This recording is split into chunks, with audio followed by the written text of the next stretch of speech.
So we see this in inflationary cultures, a rush into debt, where otherwise in previous generations, you would have said, okay, my money is valued enough that if I work for the summertime and put in full-time hours, then I'll have enough to pay for my tuition and my books and my housing. You can't even get close to that in the US. I am an economics professor, and I'm also the dean of the business school, so I have a little bit of an administrative role. It is not really the case that high prices for housing are preventing marriage.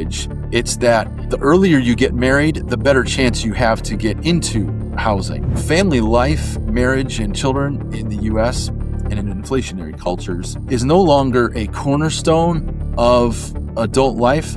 It's now a capstone. It's after you've finished your college degree, after you have paid off your debts, after you have purchased your own home with your own income, then you consider marriage. And that's a fundamental change.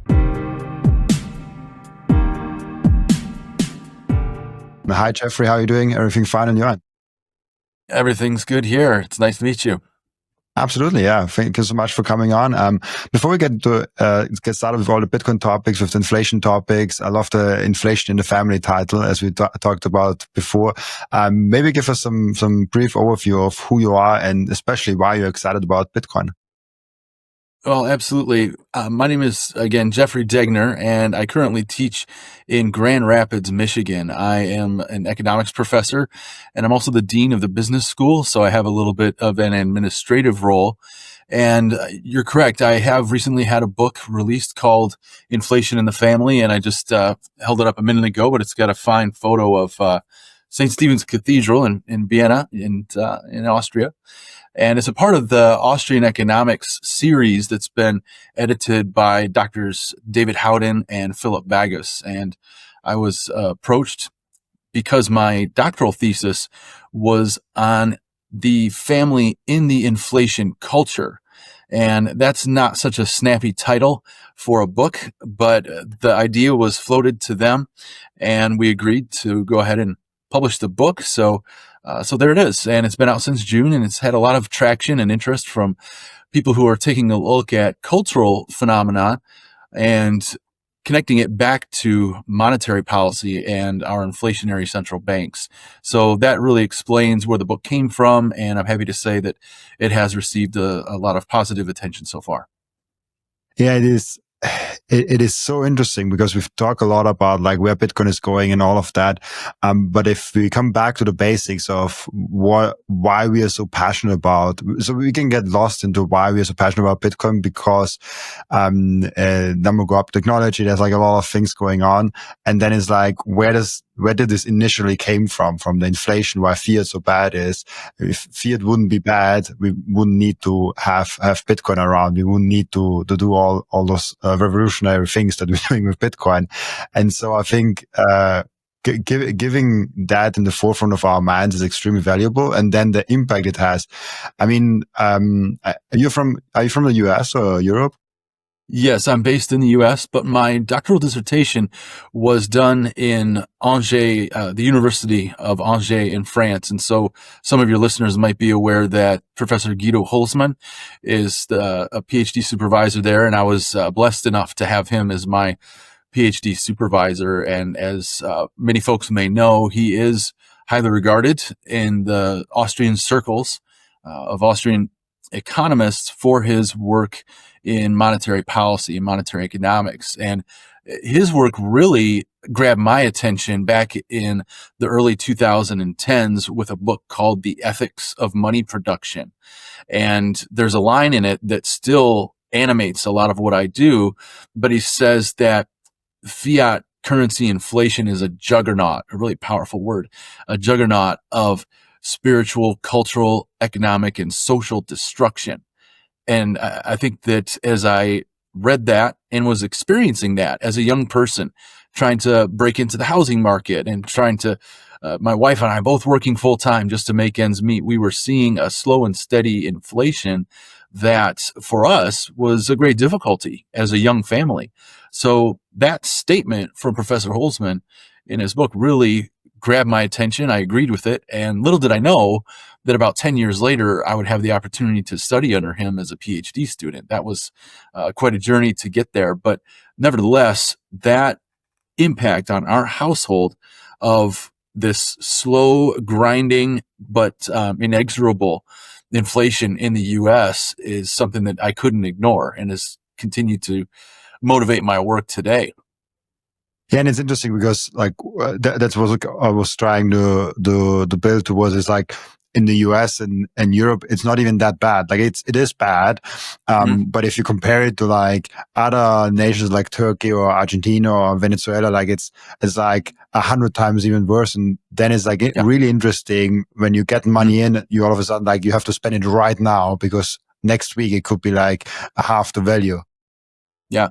Yeah. I mentioned my family life. I might as well get into this a little bit. My wife is from Brazil originally, and she experienced a hyperinflation during her youth and would describe going to do shopping on behalf of her mother. And there were these, you might call them runners inside the grocery stores with slate pricing placards, and they would run around with chalk and change the prices. So by the time you picked up a piece of fruit and then took it to the register, the price might have changed in that inflationary environment. And so she had a serious recollection of this. And not only that, but the Brazilian government at a point as their fiat system at that time imploded in order to pay for their welfare state and the promises that were associated with it, governments actually closed banks and confiscated savings. I mean, we talk about the confiscation of savings over time, the erosion of, your retirement savings, et cetera. But that was a graphic, instantaneous picture of the confiscation of wealth that is inherent in the fiat system. So she had lived through these things. And as we, as a couple, I was doing this research, had a lot to discuss, a lot of things to really reflect on and how that altered family life, patterns of life, where as a school child, she had to run immediately to get money from her mom to go to the grocery store, and this pace of life that came under a hyperinflation is immediate, it's stark, and it's traumatic. Ours in Europe and in the US is settled in more in the long run. It has transformed culture subtly, but definitely over time. And so those hyperinflations are really just an intense episode of what tends to happen in a very long run in, say, the European or American case, where again, our lives are full of haste. We are running from one thing to the next to make sure we can service debts with fiat and generate the kind of income to keep up with the debt that also is a part of that fiat culture. That's crazy. So there's been multiple times throughout the day where the price has changed. That's crazy. I've never heard that. I mean, I've like was like, okay, it must have happened because like there's a crazy inflation, but like not even like day to day, but like hour to hour or like minute to minute where like someone runs through and this. Now with the digital thing, it's like super easy and you don't even have to like, you just put like digital monitors there and like it's super easy. Indeed, indeed. And in fact, there are some department stores in the US that are starting to adopt this approach. They're trying to reduce the menu costs, which in the study of economics over time, this has been one thing that economists have pointed to and said, well, menu costs, it takes a little bit of time to change. It's a cost on the business. But now with digital pricing and even digital tags on the store shelves, changes in prices can be made quite rapidly. And so this is, we're not seeing, again, I'm not suggesting that we are in a hyperinflation here in the US, but again, you're seeing indicators of price changes happening, and it's again going to have a powerful effect, and has had a powerful effect on culture. And you have those hyperinflationary episodes, you have the positive persistent inflation that we've experienced in the US and Europe that takes sort of a generational transformation. And so my next book project, I actually received Professor Holzman's blessing for this, but I want to entitle this next book Juggernaut, and categorize really three parts. Look at the slow and steady inflations that we've seen in certain parts of the world, again, US and Europe. other moderate inflations, and then take a look at maybe the top 5 hyperinflations, which would include the Hungarian case, the German case, Zimbabwe, and take a look and do a cultural study of those hyperinflationary episodes, along with the other sorts of longer run episodes of inflationary cultures, and just look, compare and contrast the ways in which cultural transformation happens in the hyper cases or in the slow and steady cases. So that's the next project, but I think that it will point to some similarities in cultural transformation, and we'll see maybe some regional differences where different institutions that are a part of cultures in Asia, Africa, Europe, the US, how those institutions are transformed as well through inflationary processes. So that's the next project, but I'm deeply concerned again about this cultural transformation, what it means for families, what it means for the political sphere, what it means for the way that we look at the future. And I regard those changes as not really moving in a positive direction. And so that's part of my, I will call it a curiosity about Bitcoin. And I am not, I'm not as well versed as you and your audience. So I also look forward to this conversation as an opportunity to learn a little bit from you as well. So, so that's kind of, what I'm working on, where I've come from, and again, kind of speaks to the motives of the work that I'm up to. It's really interesting because we talk sometimes about the low time preference and the high time preference and things like that. But we really never really deeply go into like what are the cultural changes. And I'm curious, actually, what do you see as the changes that we live through culturally?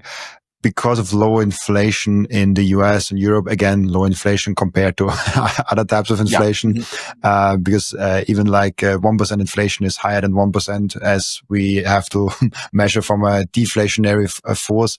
I don't know, probably you are familiar with Jeff Booth's work of like, you don't measure inflation from 0, you have to measure inflation from like -5, -6, whatever it is, because the natural force of the free market is actually deflationary. So like if there's like 5% inflation, it's actually like 10% inflation.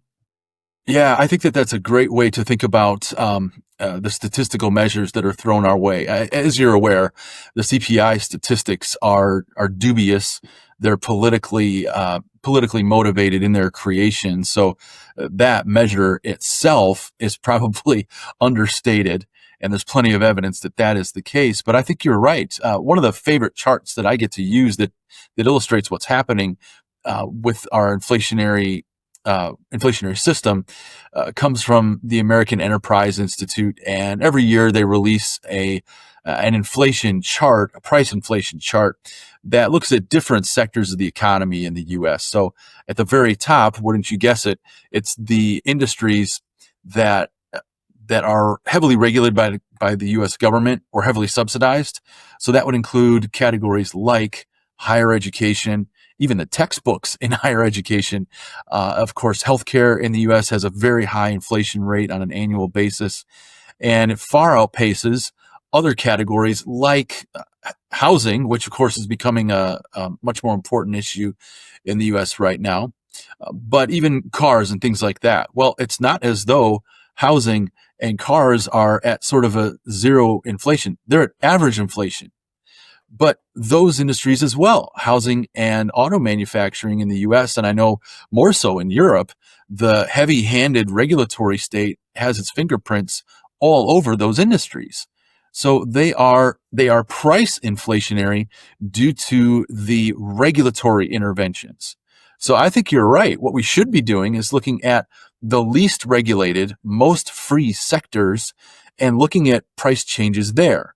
And that will give you the natural tendency of the market to produce over time, to provide higher quality at lower prices. Those are the places we should be looking. And indeed, it is the case on that chart that AEI introduces every year that if you look at, say, television sets or computers, and again, there's still some regulation there, but it's the closest thing we might have to a productive, non-interventionist sector. And of course, what do you see? You see improved quality and falling prices over time. And even on the improved quality side, some might argue that there are parts of the quality that are improved, like the processors, the cameras. But for example, the laptop that I'm talking with you on right now, a few years ago, probably would have gotten a nice aluminum case, this kind of thing. And now there's more plastics, and some of those things have degraded in quality. But in any case, I wholeheartedly agree. We ought to be looking at those freer sectors of the economy and the prices on those goods and services to really get a feel for what the free market would do across the board in other sectors if they were allowed to operate without the impacts of really three important, what I would call species of intervention. You have, of course, monetary interventionism. You have fiscal interventionism through tax and subsidy. And then you have regulatory intervention. And of course, these are all the heavy-handed regulations and so forth. So in any case, I agree. The CPI and the inflation measures are understated. And that is especially the case if you are middle class or poor. And that's a point that I make in the book, that we have disparate outcomes when it comes to the inflationary moment. Different households experience it differently. And you brought up a really good point that companies are incentivized now to lower quality because it's hard to justify a higher and higher price point for the same thing. So of course they get more effective. So if we had like a sound money standard, we would have the deflationary force, but we increase the monetary supply so much that actually the prices rise, and consumers don't want higher prices, obviously. Mm-hmm. So this drives consumers towards cheaper and cheaper products. This also drives companies to say like, hey, we still want to provide that product, but consumers are not willing to pay like a 10% or 15% increase in price every year. So they have to replace good quality things with bad quality things. I mean, that is like, it's the easiest thing to understand, but it's really, really bad for the society. Now, with that, what is the impact actually for like culturally, like the inflation in the family, as you mentioned in your book? What impact does inflation actually has on our culture besides just like having shittier products? Yeah. Well, I think one thing that I would go to, and I mentioned it earlier, is that we wind up moving towards a culture of haste. We rush into debt. We rush into other decisions that maybe require a little more wisdom, a little more deliberation. And so that's a broad category, but let me get to some specifics here.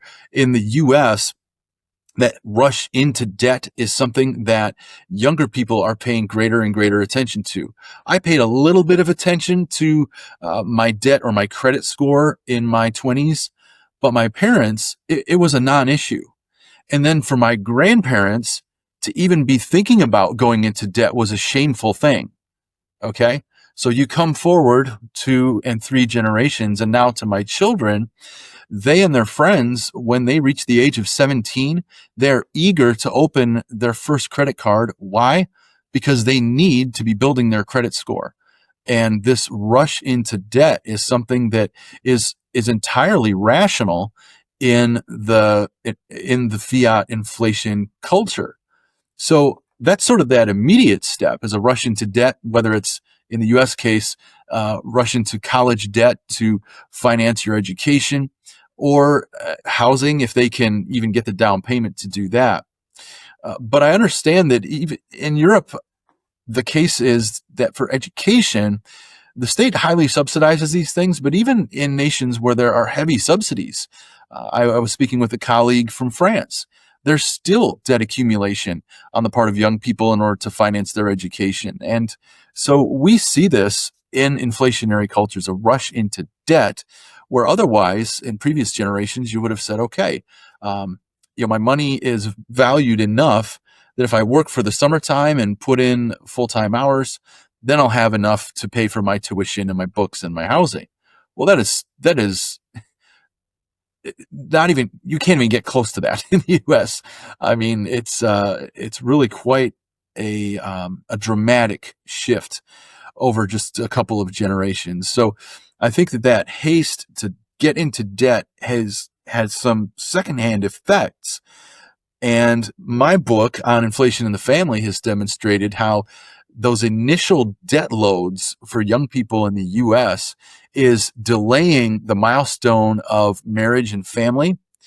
And as it turns out, it is not really the case that high prices for housing are preventing marriage. It's that the earlier you get married, the better chance you have to get into housing. So that's a change over time that a sociologist by the name of Cherlin has described, where family life, marriage, and children in the U.S. and in inflationary cultures is no longer a cornerstone of adult life. It's now a capstone. It's after you've finished your college degree, after you have paid off your debts, after you have purchased your own home with your own income, then you consider marriage. And that's a fundamental change. In the U.S. now, the average age at marriage, first marriage for males is over 30 years old. And the average age of a first-time home buyer is now 40 years old, right? So you still have marriage as a foundation of home ownership. It's being pushed back later and later and later. And of course, this has an impact is really obvious, is that you have lowered fertility rates because of this.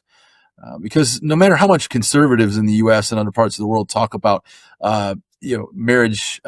children being born out of wedlock, this is, a statistically significant group.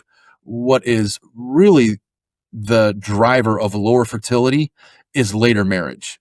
There have been a number of economists who have studied this, and that is the primary issue behind collapsing fertility rates throughout the West. It's later marriage that's the issue. So those are several steps, and this is one of the challenges in bringing this thesis forward, is that you can't explain this in a bumper sticker, okay? I had a reviewer of one of my books put a headline in Amazon that said, fix the money, fix the family. That's a good bumper sticker, but there's a lot more to explain in order to demonstrate the connections. And a lot of economists have ignored this.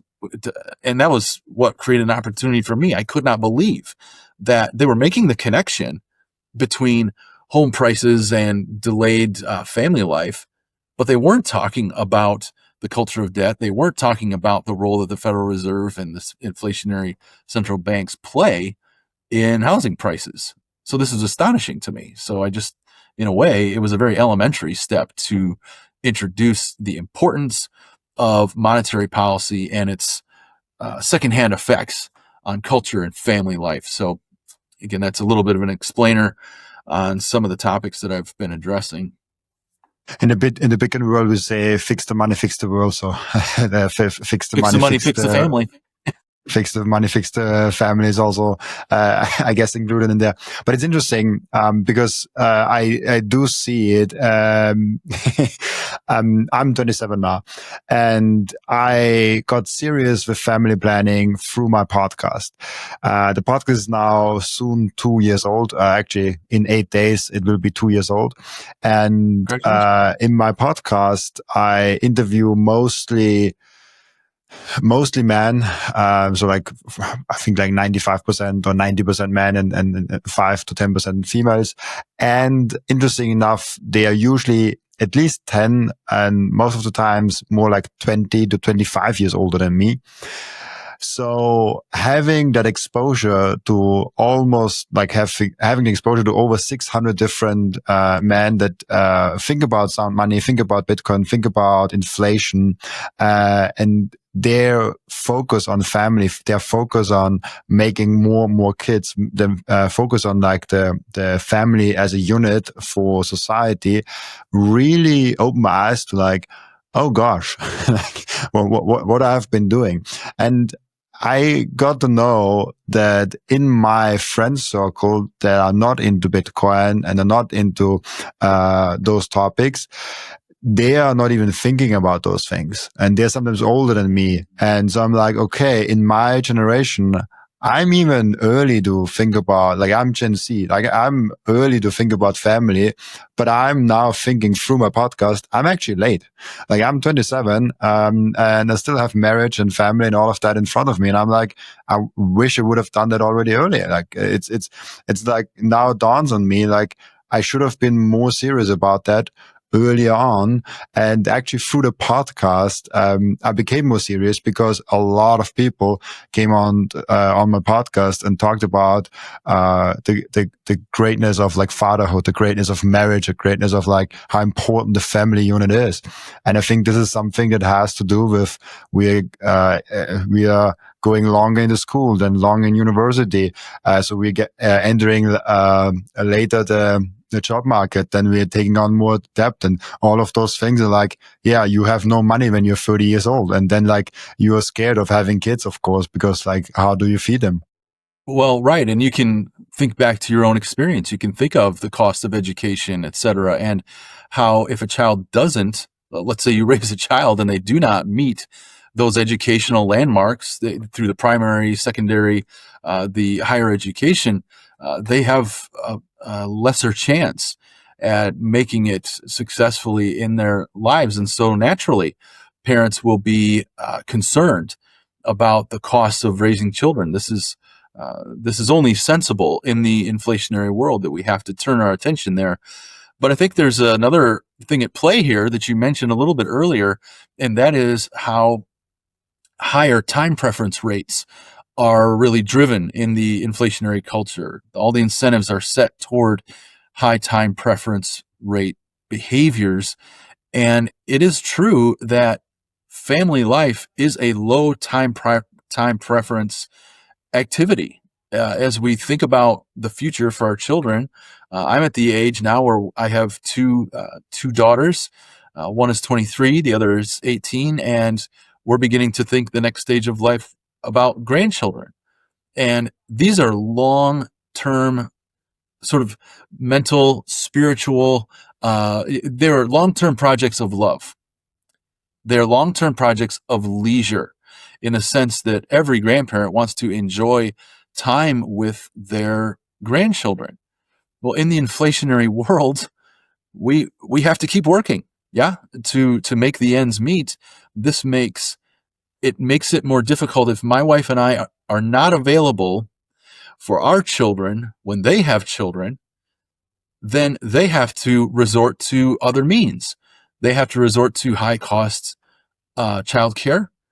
And of course, this will make things more difficult for them in having the number of children that they might desire. They may desire to say have 3 or 4, but given inflationary conditions, given that grandma and grandpa still have to work because of the inflationary culture, the inflationary economy, this makes it more difficult. And further, they may have to move to another part of the country, let's say, that has better economic opportunities for themselves.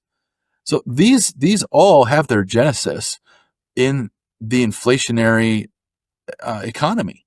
And again, most folks are not making these connections, but I think that your audience, the Bitcoin community, the Austrian economists are starting to make these connections.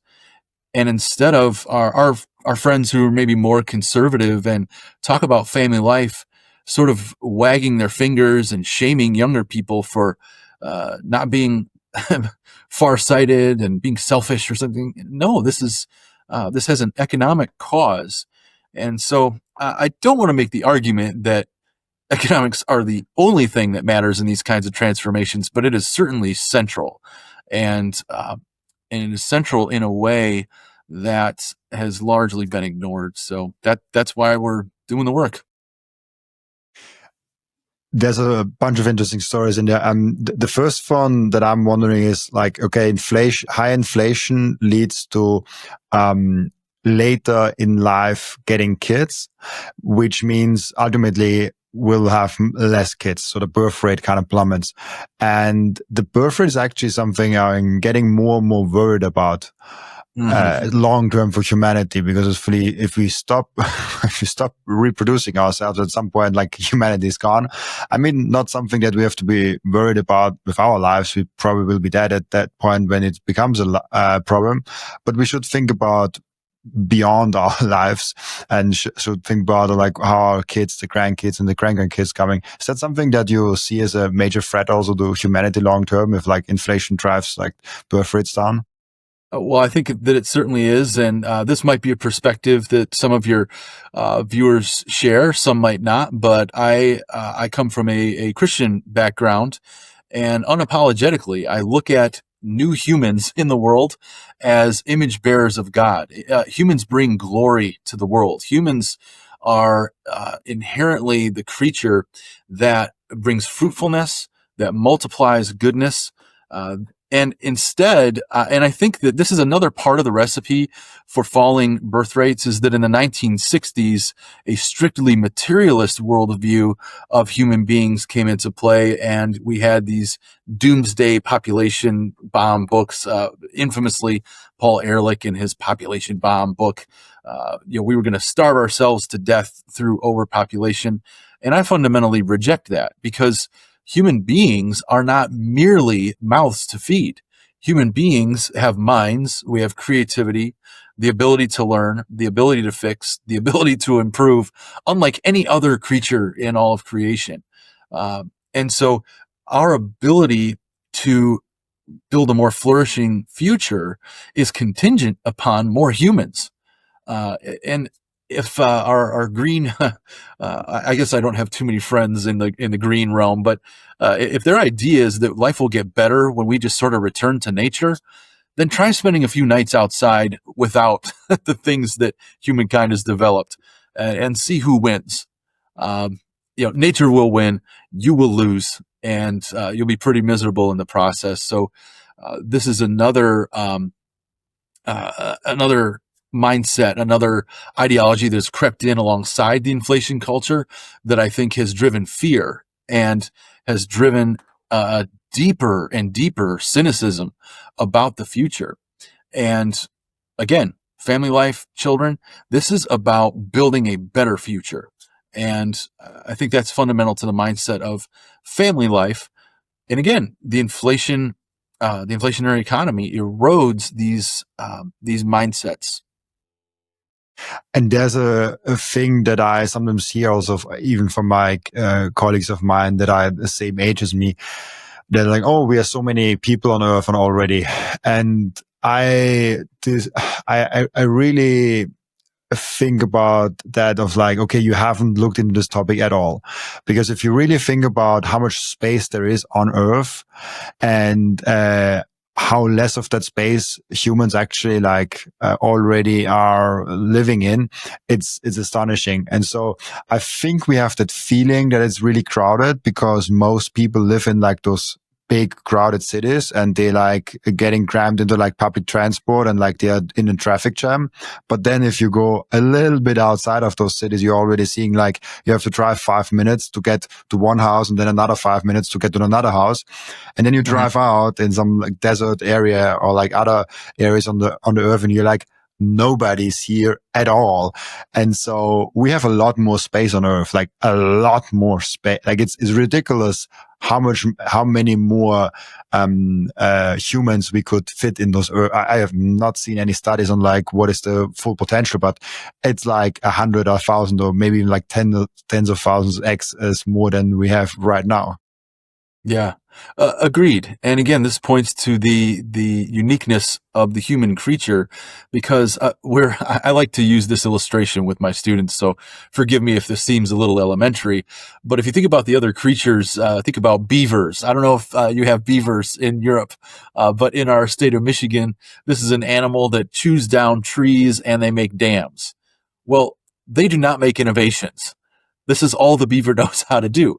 But of course, humans can create dams, use them for energy, use them for recreation. If you put a lake behind it, make it a productive resource. Whereas, these other creatures are incapable of this thing. this kind of change over time. And so again, I do lean back on a Christian perspective. And one of the things that's unique about the human creature, according to the Bible, is that we are the filling creature or the spreading creature. And in a sense, humans are meant to, in our very nature, to move out, to branch out. The old expression in the United States was "Go west, young man." It's an allusion to the idea that we need to move, we need to go to new places, be inventive, deploy our creativity, build civilization in places where it is not, and that's fundamental to who we are as humans. And part of, I think, the concentration into the urban centers, that is a symptom of an inflationary world. It's a part of the inflationary culture because we have to go to the places where income is readily available. And we are in the proverbial rat race, if you will. Whereas you point out, to moving outside of the cities, you get a sense of space, you get a sense of the reality that it takes time to get something done. It takes time to get from one place to another. It takes time to go and visit your neighbors and share a meal with them. And so that sort of fast-paced convenience culture in the US, we might say fast food culture, where the meal that we eat is in between our job and we drive to our night side hustle and grab a fast food along the way. This is clearly bad for your health, but again, it's a symptom of that inflationary sort of hustle or haste culture. And I am curious, Robin, as you talk about your age category, I've studied a little bit how inflation over time has transformed our labor markets. And it's my belief that it has created a serious mismatch between men and women, especially in their younger years, because we already know that young women tend to gain responsibility a little more quickly. And that responsibility, I believe, has been shifted towards labor market activities. And if I could be so bold, I think that one of the reasons that young women mature more quickly is that at the biological level, their bodies are essentially prepared for reproduction at a younger age when young men are still just being silly boys, right? So they are ahead. And instead of moving ahead into family life, say when they're 18, 19, 20, they are ahead of men moving into the labor market. And with this career success, they become a mismatch for men who are their age. And this is causing a real problem in dating markets. So I don't know if you have any anecdotes or anything that you could share about that, because you're in the thick of it. I want to tell you about something very special to me. It's called Microseed. If you hold your Bitcoin in self-custody, and you should, you know how critical it is to secure your seed phrase. You should not have them on paper. You should not have them on anything else than titanium. With Microseed, you can engrave your 12 or 24 word seed phrase, the entire seed phrase, onto a 1-inch small washer. Yes, just one washer. All 24 words on that one washer. You can hide that thing everywhere. And even better, you don't need to buy a new kit every time you have to get a new wallet. You can make unlimited backups, because Microseed is not selling the washer. Microseed is selling the device that stamps the washer. You get the full kit with the device, with the washers, with the hammer, with everything you need to get started today. And you can make with that unlimited amount of backups. Go now to microseed.io. Again, that's microseed.io to get your last backup tool you ever need. The most important thing for your Bitcoin journey is not buying Bitcoin, but it's how to keep them. And yes, you have maybe the right tools, but how do you actually go ahead and stick it all together so it's the most secure for you personally? Self-custody is a deeply personal personalized journey. And the Bitcoin way is helping you exactly finding that correct setup for you personally. They are also helping you with securing your own cybersecurity. And if you want to go one step above all that, you can even get a consultation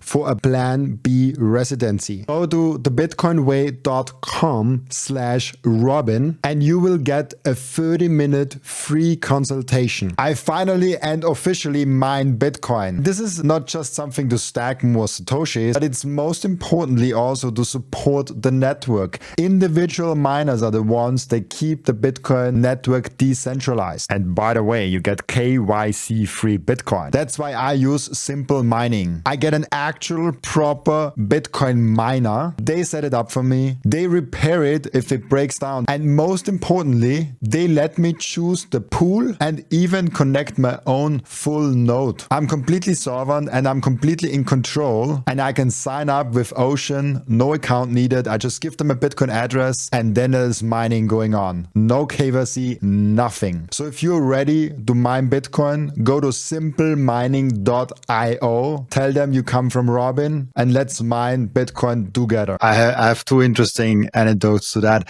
The first one, the first one might not be as funny, but it's interesting because me and my girlfriend are quite traditional, and we wanna. So like I said from the beginning to her, if you want to work, you can work. If you don't want to work, you can also not work. Like I will provide for the family. And she lost the idea of not working, but also she's feeling the pressure of like the peers of saying like, oh, what would all my peers say if I don't work? Like they just think like I'm like a woman that's just lazy and like just relies on the husband. So there's a real thing. Like even the woman and the girls that want to do those things and just like have the family, because like it's such a popular thing that like, oh, woman, go and like you have your career, which I don't have anything against, but like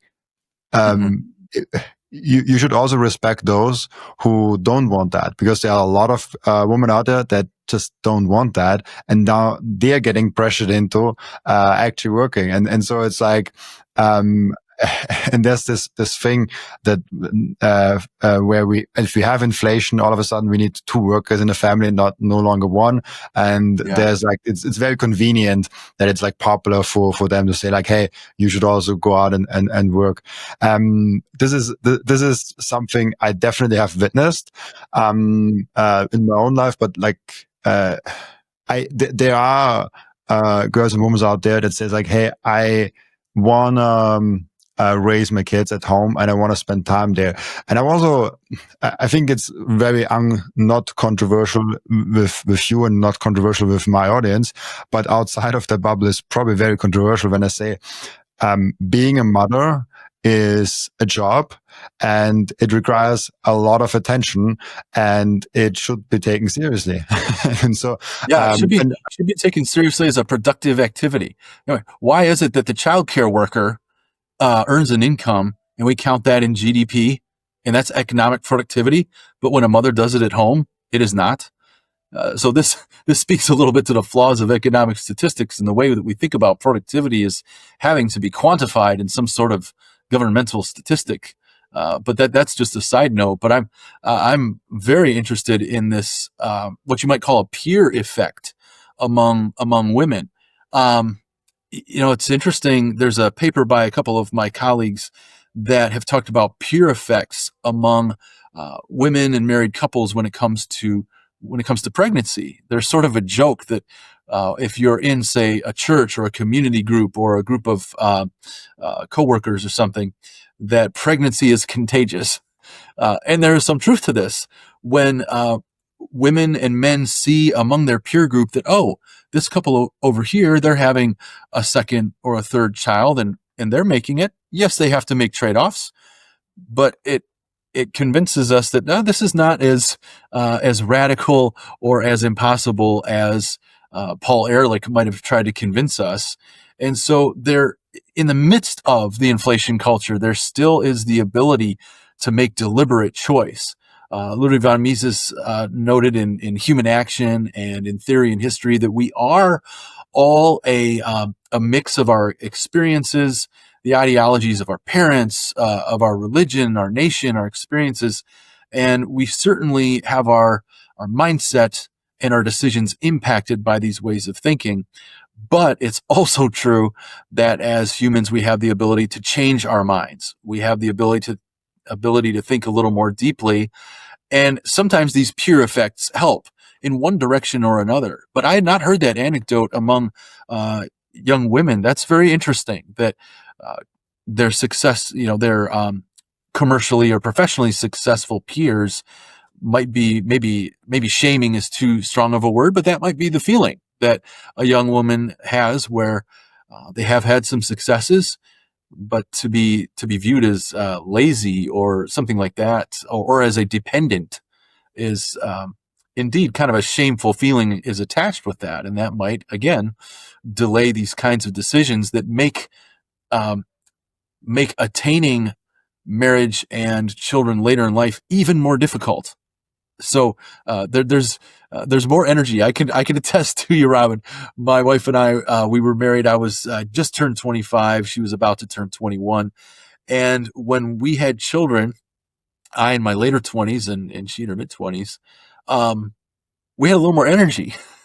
When I cannot imagine being, say, 36 years old and as a man really getting into the prime of career and having to be up all night with children needing to be fed and so on, or to do multiple children that have these kinds of needs, let alone if you're in your 40s. This is a great difficulty. And again, starting earlier. So I encourage you, young man, you're not too late to the game. I hope that marriage and family will be on the horizon for you not too long. It's just, we have the energy, we have the time. And it does take some deliberate choices to be in a way countercultural to the inflation culture. And it can be done, but we just have to act wisely. And you said previously that women have a faster maturing process at some point when they're young, and it was really interesting because I haven't thought about that since a long time. I was a swimmer since I'm 5 years old. Now I'm only swimming here and there, but I was really professionally swimming on a national level, and here in Austria. And it's interesting because I witnessed that the boys compared to the girls are in the beginning years way better. Then there is a small period of time between 14, 15, 16, 17, where the girls are actually sometimes faster than the boys. And then after 18, it's just game over. It's the boys just outgrow the girls. It's I was not even in the finals of the Austrian nationals in my own year category, but with the girls I would have been in Olympia. So there's not even, it's not even close how girls and boys swim after 18 years old. But there's this brief period of time where girls apparently have a faster maturing process, and their body is also growing faster. And I witnessed it myself in the swimming club that I was, and I was oh wow, there's this short period of time where girls actually keep up, or sometimes even faster than the boys. So I found it interesting. Didn't think about that since years. Yeah, and I think that another manifestation of this faster maturing happens in the schooling, right? The young girls are much more readily attentive, readily hardworking in their studies at a time where, say, in those middle years, 13, 14, 15, where the girls really begin to accelerate and the boys begin falling behind. We see this everywhere in the West. But what then happens is that this sort of behavioral gap, where girls are more mature, more refined, better behaved, that they get rewarded for this in the school systems and continue to vault ahead even through those high school years. And it's not to say that there aren't a good number of high performing young men, but by and large, on the average, the young girls are accelerating in the educational space. And this is proving to provide them with better scholarships, better job opportunities, if that gap continues through through the college years. Now, that is an important piece about the inflation culture. It's been argued because there are two things going on with women's labor force participation rate. One is that in the West, women have indeed benefited from the free markets, from property rights, the ability to buy and sell property, etc., or to sell their labor in the labor markets. And indeed, that kind of freedom has brought more women into the workforce.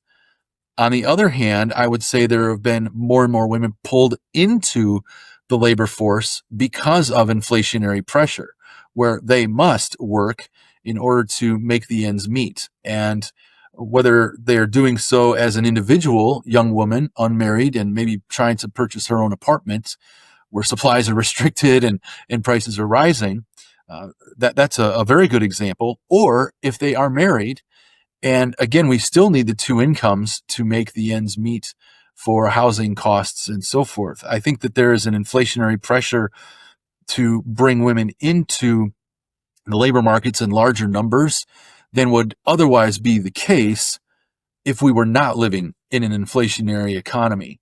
And so both of these things are happening. And to the extent to which women are coming into labor markets because of free markets, no problem here. But the extent to which they are being pulled in because of inflationary pressure, I think that is a net loss for the world. It's the net loss for culture. It's a net loss for families. And so that's one of the consequences of the inflationary environment. One thing I'm also curious about, like the inflation itself. Do you think that inflation logically leads to higher and higher inflation because they kind of have to start printing, and then the printing leads to eventually even more printing, and so that it's just a question of time till even the G3 nations, like the yuan or the euro or the dollars, at some point have to hyperinflate? That's the track record. That's the historic record, is that fiat currencies all die at some point. And in the U.S. case, I like to point to the end of the Bretton Woods Agreement with Nixon's announcement on August 15th, 1971, as the death of the dollar in that form.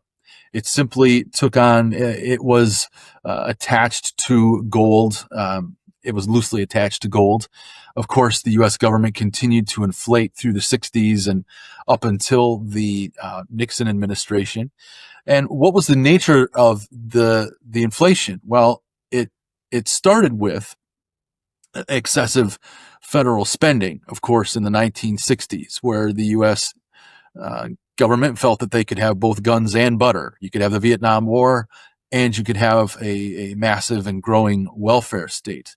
And at a point, the public was not willing to be taxed for this. And at a point, the sale of debt was insufficient. And so the money printer kicks in. And so eventually that form of the US dollar, loosely attached to a gold standard, died in 1971. So now we have been living with a full fiat currency for approximately 50 years. And historically speaking, most fiat forms don't last much more than 40 years. The thing that continues to keep the US dollar alive in its current iteration is the fact that, as you know, it continues to be the global reserve currency, and that's being challenged around the edges. I'm not going to make a prediction on when that will come to its final collapse. That would be dangerous territory. I don't have a crystal ball, and no economist should be making such predictions, but issuing the warnings that we're heading in that direction. We're headed down that road. I'm really curious about the effect that AI will have on all of this, because I think, as you know, like technology has a deflationary force. And I think AI could have a huge deflationary force on everything, which could allow this whole printing of money go on for a lot longer, just because now previously you needed like 5 people for the same thing. Now it's like one person with like a good AI tool and good training can do the same thing with a better quality. It's almost like the tractor when it hits the farms. Well, it's interesting you bring that up. So just yesterday, I am a hobby musician. I play the drums, and I continue to do so at my church, and it's a great joy and hobby in my life. And the reason I bring up the music is that just yesterday I discovered an AI tool through my Twitter feed called Suno. And Suno, you can give it some parameters, give it a style of music you want, a male or female voice, this kind of tempo, this kind of key, and this kind of sound qualities. Type it in, and the AI produces it in seconds. Now, when I was coming up as a young man, I had some aspirations to be a rock and roll star, and things like getting studio time, taking the time to get into a recording session is very, very costly. And the quality of what was produced on this AI tool was phenomenal. And you have the ability to edit lyrics, and all kinds of amazing things at a near zero cost. So it's interesting that even in the midst of our inflationary system, that you do have innovations and leaps forward in technology that allow for lower costs of production, and therefore a price offering to consumers that is lower. So on this app last night, I discovered that I could publish it and monetize it. This was not even 15 minutes of playing around with the tool. So it's just one example of a deflationary part of our economy that it almost feels like a titanic struggle, right? Between AI, which I believe there are some cautions, there are some things to be wary of, but I view it as a great opportunity to move forward in human flourishing, higher quality of life at a lower cost. Meanwhile, we have these inflationary pressures that are degrading civilization, that are making us more hasty, that are eroding our leisure time. And I've used that phrase a couple times, leisure. One of the books that I have a lot of books that I went through in my dissertation and research, but one that I just personally enjoyed the most was by a German philosopher from the 1950s called, his name is Joseph Pieper. And the book is called Leisure, the Basis of Culture. And that is such a striking title and really gets at the negative side of the inflationary world, is that we have less and less leisure. Well, where are families raised? How are children to enjoy playing with their parents? How are the old to associate with the young and to pass on, lessons of wisdom and kindness? How is one to spend time having a coffee with a friend at the cafe and to reflect on life and the good things? It's leisure. That is leisure. And when we are needing to concentrate more time in the labor markets in order to make those, to deal with the inflationary pressure, this erodes culture. It erodes civilization as a whole. And so, thankfully, we still have this tension. We still have these places where we can find more leisure if we wisely, deploy the tools, technology around us, and so forth. But it's a titanic struggle, if you will, between the forces of inflation and decivilization and the forces of sound money, improvements in technology, and civilization, or you might say re-civilization, because I think that's possible too. I think we can have forms of renewal, and it's my hope that we're heading in that direction, and that, again, Bitcoin can be one of those solutions. So, I'd love to learn more from you. I've been talking a bit, but I'm what you might call a Bitcoin agnostic. I think it can work, but what would be the things that you could say, or maybe from our conversation here, where Bitcoin could be a tool to grant me more leisure, to, as I think about grandchildren, or I hope for grandchildren in not too long, that would be a benefit to me in that situation? It is interesting. I rarely have people on that aren't already into Bitcoin, but I try my best to give you a short answer. Like how deep are you into Bitcoin? Like how, or maybe I do with a different question. Yeah, I think I can answer it quickly. I am, if we define money as the general medium of exchange, that's the one thing where I have some uncertainty is if or whether Bitcoin will become the generally accepted medium of exchange. And that's my only question, because I see the tremendous benefits of that fixed supply, of that privacy. I see all those benefits. But it seems to me I do appreciate Hayek's work, where he brings forward the denationalization of money. And you can certainly have a world where you have competing currencies at the same time. And so I'm very comfortable with that. And I think that what is required, though, is for governments to get out of the money business. And do you think that Bitcoin has the capacity to dethrone governments or to knock them off of that perch? I hope that it does. So I'm hopeful, but I'm wondering what you think the prospects are for that, because to me that's a better world. Many economists that I've worked with, they point to gold, and I don't see. I would see gold as a competing currency, perhaps with Bitcoin.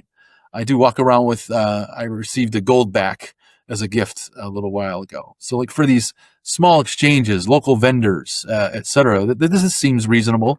But again, I'm close. I'm looking over the edge and saying, I can take this step. So, uh, yeah, so I give but you a a great quick appreciation for the rundown. Bitcoin community. I give you a quick rundown how I look at it. For everything, I will say it's the most important thing is that Bitcoin stays decentralized and secure. So as long as it is decentralized and secure, so nobody can mess with transactions, nobody can mess with the supply, nobody can mess with the fundamentals of Bitcoin. As long as this is a given, it will stay as the strongest money.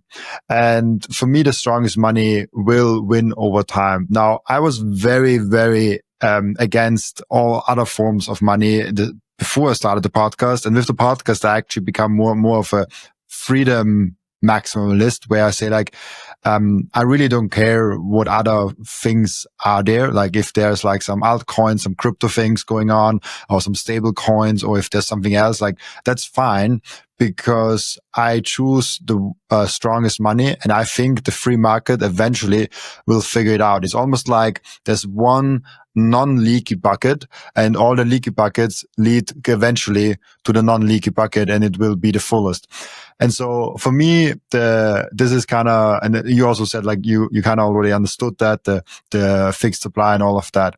So this is kind of for me this part where it is in the store of value phase. And because we are so early to still proving the store of value phase, I mean, we are 1/10 of the market cap or even below that now of gold. So we are still very, very small compared to like big assets.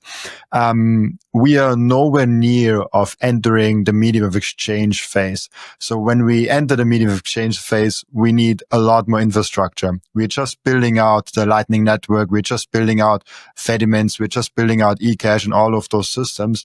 I already today use Bitcoin as kind of earning and spending. So I already earn like most of my money actually in Bitcoin and spend it also. But on the main layer, this is a luxury that will not be given to people in the future, because the main layer will be more expensive. And as you know, is also limited. So there is not the same volume that Visa and MasterCard can handle. But comparing Bitcoin with Visa and MasterCard is kind of like comparing gold to Visa and MasterCard.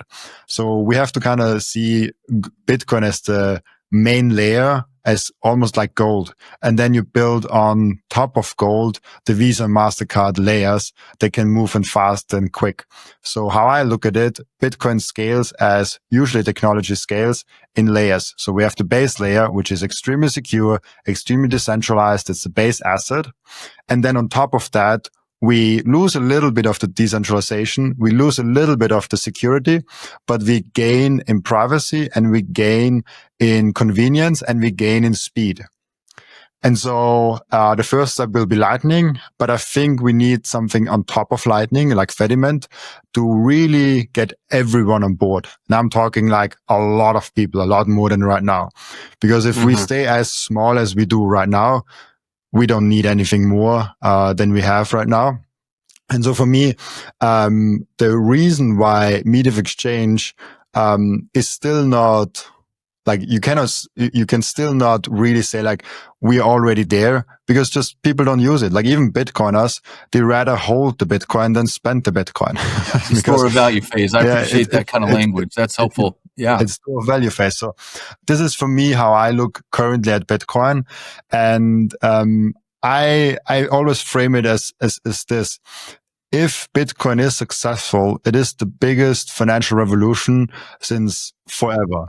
And so you almost have to kind of study it. This is like, you're way more open to that, and you're like way closer to the most people that I talk to. When they approach me the first time and ask me about Bitcoin, they usually haven't even understood inflation and the gold and like all of these problems. And I always tell them, if you even give me a 2% chance that I might be right, you kind of have to look into that, because the reward for you looking into that and potentially being into that financial revolution so early on and benefiting and rewarding from that massively is a lot more than the disadvantages of like spending a few extra hours of reading books and like diving deeper and looking at all those things. So that's my very small pitch to like why I think it makes sense to pay attention, and also why Bitcoin is where it is. And so for all the questions in our minds, someone already thought about an interesting answer, and we can dive deeper into all those things. But I don't know if that made sense for you. No, that's fantastic. As I just briefly said, I really appreciate that description of Bitcoin in a store of value phase. And as I work with students here at Cornerstone, and we do our unit on money and money production, we can look at different commodities through the years. So I'll use the American colonial experience. Tobacco, dried and compressed tobacco leaves were used as money in the Virginia colonies at a point. So it would store its value for a while. People valued it, and it was valued because at that time it was they were living in a world where tobacco smoking, right, and alternative use. They were living in a world where tobacco was wanted, right? And so Bitcoin now, in a digital world, where digital security, the speed and convenience that comes with digitized products, if you will, we are living in that world now, and that becomes a fundamental property. Now, of course, something like tobacco leaves, that was a fashionable thing. People enjoyed it, or they didn't enjoy it over time. But I don't see the digital world going away. If anything, only accelerating. In importance and in centrality to how we live our lives, and this is reinforced in that you have people with smartphones even in the poorest parts of the world. So the massive capacity for adoption and the importance or centrality of digital life, if you will, that is global. And you can bring digital money even in the physical space. Because of self-custody, and because you have the ability to store all of your Bitcoin into 12 or 24 words, you can put those 12 or 24 words in, like, I don't want to plug my own small company now, but we made a small tool where you can put on one washer. So like there's a small, I don't have a washer in there, but like it's just like that's one small washer. You can get that out of here. And you can put all your 12 or 24 words on there, with just like putting a table on there, hammering on there. And the interesting thing is you can then load 1 million Satoshis or 10 million Satoshis onto that washer, on that 12 or 24 word key phrase, and you can give those washers, those coins, which is like literally like as big as a coin, to someone else. And with that, you have the same privacy aspects of like cash or gold giving to someone else in real life. So you need at the end point something digital again, but you can actually put the digital money on a physical thing because you can store it in those 12 words, and you can move around with that. And there is even an African interesting small project where you can buy and receive and send Bitcoin with SMS. So Machinkura, it is called in Africa, and there you can buy, send, and receive Bitcoin with an SMS service. So you only need SMS to make it work, and you can just like send them. You kind of have to rely and trust that party that facilitates that, but it's possible. And so this is really interesting because Bitcoin in the end of the day is just a protocol, and the digital infrastructure is just the infrastructure for that. In theory, we could make the Bitcoin protocol on a piece of paper the same way as we do it now with the computers.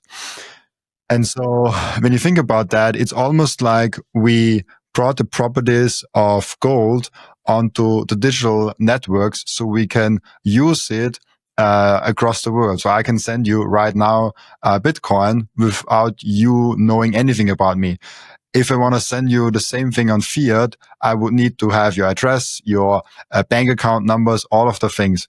But I can send you Satoshis, and you can just hold up an QR code and I scan it, or like you send me like one address and I can just send it to you. And I don't need to know where you live and all of those things, because I went through that with one of my editors, and he's getting paid in fiat. So I needed his phone number, I needed his address, I needed his email address, I needed everything from him for the bank to accept the transfer. And then we had to pay a lot. With the other freelancer, I just send Bitcoin and it's there. And like, I don't even have to know where they live and stuff like that. Yeah. Well, I appreciate learning a little bit more here. I definitely didn't want to just bring what I've been learning and talking about. And so I appreciate the impact of this.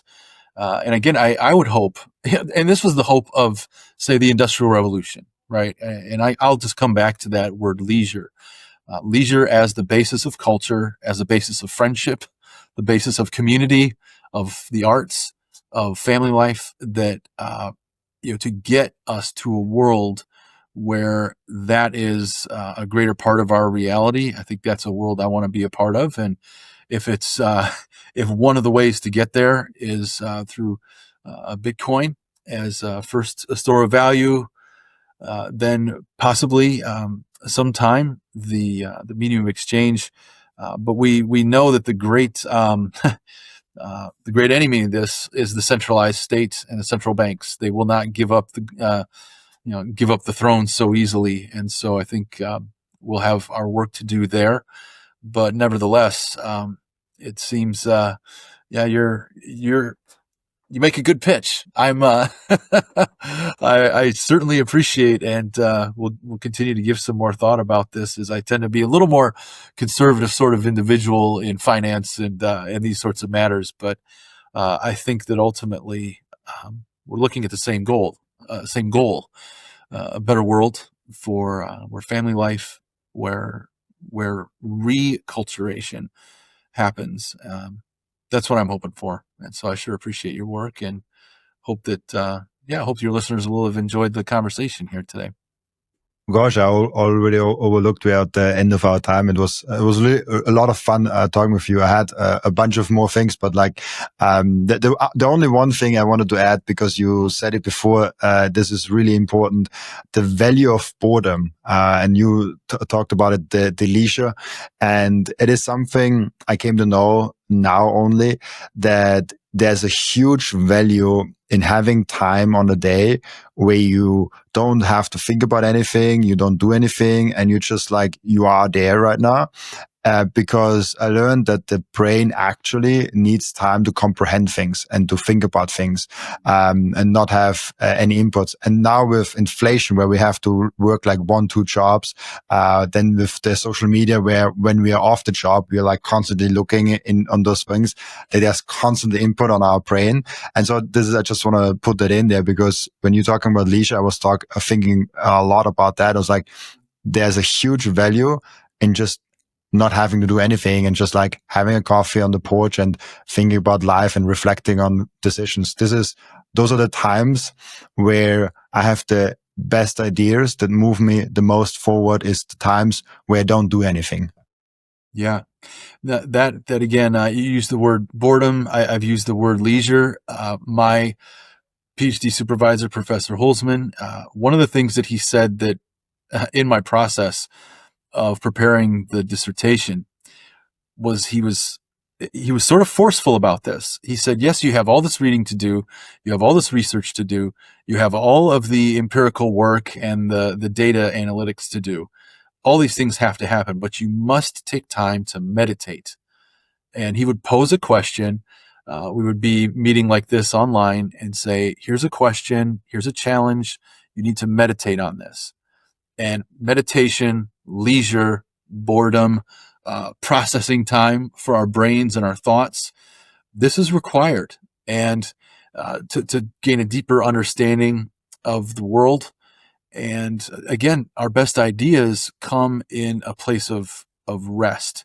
And there's a reason, again, I know I've mentioned already my Christian faith, but the idea of rest is also a part of how we have been made as humans, processing time, if you will, and enjoyment for what we have, by God's grace, achieved. And that's a gratitude piece. We're coming up here in the U.S. on what is one of my favorite holidays, Thanksgiving. And it's a holiday where it is very intentionally slow.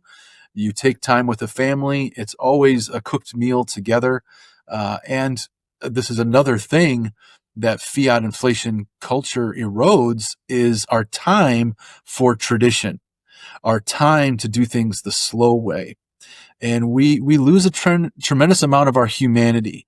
We lose opportunities to love our family. We love opportunities. We lose opportunities to love our neighbors, if you will, in that culture of haste. And so I'm very grateful for those times of boredom, leisure, processing, meditation. It again is something that that makes humans unique, right? The bees, they're always working. They're always on the move, and they work and they die. That seems like a sad epitaph for a life, for a human person. And I think that inflation is pushing us that way. And if we can move towards an alternative, sound monetary system that restores some of those life-giving, those culture or civilization-building things, which only come from leisure, only come from thought, only come from meditation, and even conversations with friends like this that spur us to our better ideas. And so it seems to me that there's something in the human biology, the human soul, that is short-circuited by the inflation culture, and the institutions that we need to put into place to restore that, and the opportunities for those things are badly needed. 100%. I love that. I have usually a question that I ask each and every one of my new guests at the end. I'm not sure if it fits, as you're not as deep as some of the other guests in Bitcoin, but I always ask, what can we learn from you besides Bitcoin? Maybe what can we learn besides all the things that we already talked about today from you? Well, I think one of my projects, again here at Cornerstone University, is a theology of economics, not merely using Christianity and as an ethical tool, saying that unequal weights and measures are bad. Right? Okay, yes, they are bad, but I've referred to it even just in my last comment that there is, I think, an opportunity for Christian economists to expand on Rothbard's ideas on human liberty and economics. He took a natural law sort of approach, rather than Mises taking a consequentialist kind of approach for why humans ought to be free. I just want to take a deeper dive into the project of what has been called natural law, but to say that the human person, if I start from the premise that human creatures are designed by God and are image bearers of God, that he made us a certain way, and that to violate the property rights of that particular creature in creation is a deep offense. It is criminal.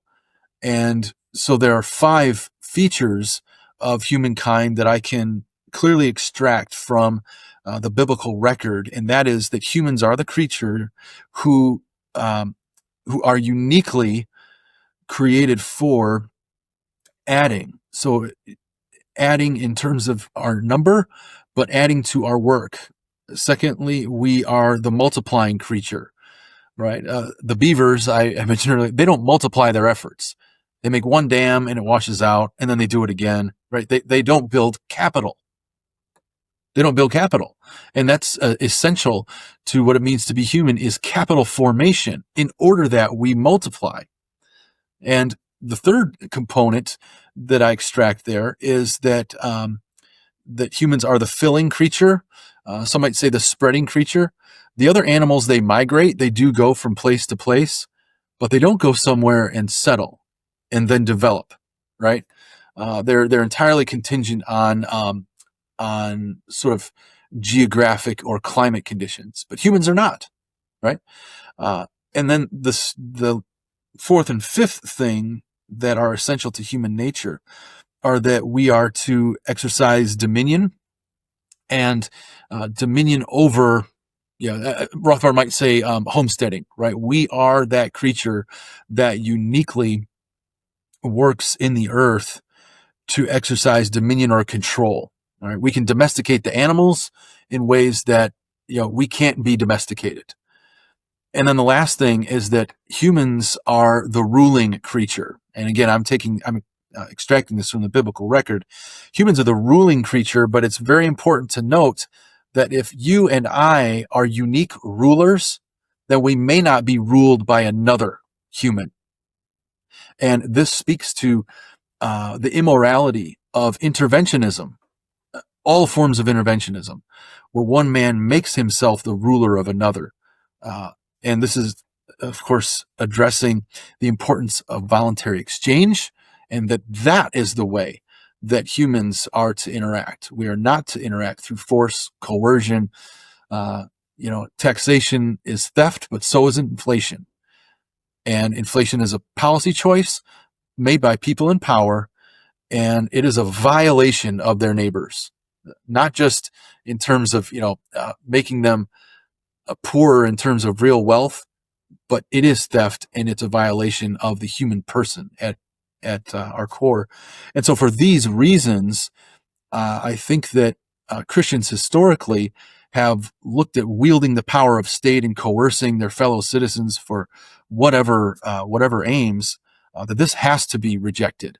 This has to be rejected by Christian scholars, theologians, and economists. And in that way, we move to what I might call a radical humanism. I've really been thinking about what should I call this? Yes, it's based in the biblical record and in the language used there, but it's a radical humanism in that I will not violate your humanity by imposing an intervention that steals from you, whether through the intervention of fiscal intervention, right, taxation and subsidy, or through monetary intervention, inflation and stealing your purchasing power, nor through the regulatory intervention, which tells you through force, coercion, and threats of imprisonment or worse that you may or may not do something with what is rightfully yours. And so that's kind of the intellectual project I want to pursue, is really a Christian attack and a biblical attack on all forms of intervention. And so that's one thing I would love to, if you have listeners who want to converse on that topic and think about that with me together, I'd love to do that. They can find me. We connected on Twitter, although I'm not much of a Twitter user. I just kind of like my friend's stuff and repost it, but I can be contacted there, or LinkedIn. It's something that I use professionally and love to connect with people there as well. Awesome. I love that. And we have an end routine. I hope you still have time because I think we're a little bit over the time already. Where where we have the end routine of the previous guest is asking a question for the next guest without knowing who the next guest actually is. And the previous guest asked you the question, what's the most positive impact that AI will have on our future? The most positive impact that AI will have on our future. So here's something I've been thinking about. I think it will fundamentally transform the way that higher education is delivered at a much lower cost. And I've actually been involved in a project here at Cornerstone University called the Seyr project. It is genuinely a totally new project that radically reduces the cost of really high quality instruction and delivery.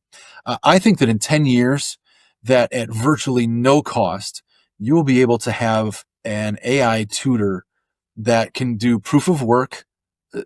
The AI will prevent you from using AI to cheat, which is a little bit of a problem in higher education right now. And that you will essentially be able to prove your learning with an AI tutor at virtually no cost. And I think this will cause a big growth in productivity and the time required. It will be faster and, much, much less expensive in terms of time and expenditure. So I think that AI has the potential to tutor in a way that we have not seen before. And that kind of tutoring, that level of depth of discussion was previously only available to really elites in society who can hire a private tutor, who can have ongoing interaction and really challenge the learner to a greater depth of thinking and critical reasoning. So I think that is a great opportunity, and I'm happy to say that I've actually been involved in a project that maybe is in the infancy of helping make that happen. And so that's where I think AI can really be transformational for us. There's a lot of fun and entertaining things, like I mentioned to you, the quick music production that I did. I just said a couple of biblical psalms. I said, here's your lyrics, here's the style, and gave me what I thought were some fun things, right? So it became a moment of leisure, enjoyment of music. So a lot of potential there. I am not an AI doomsday person. I think this will be an enhancement in our productivity, and with all things, right? We need to be wise and judicious in its use, but I think that there's great reason for optimism. And I couldn't agree more. Thank you so much, Jeffrey, for being on the podcast. Before I let you go, where can people find you, ask you questions? I think you already mentioned like LinkedIn and Twitter as a space. Yeah, those as well. I also have a website with contact information where I just post my work, podcasts like this. I'll have a link there.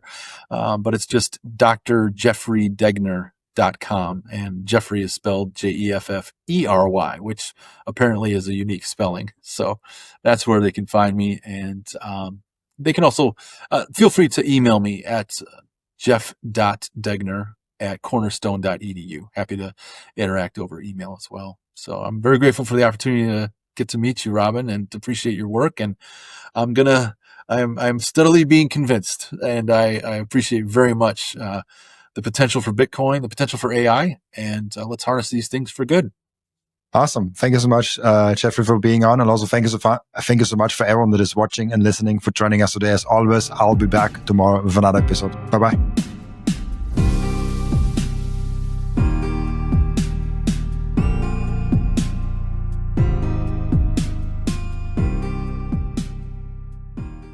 This content is for educational and entertainment purposes only and does not constitute financial advice.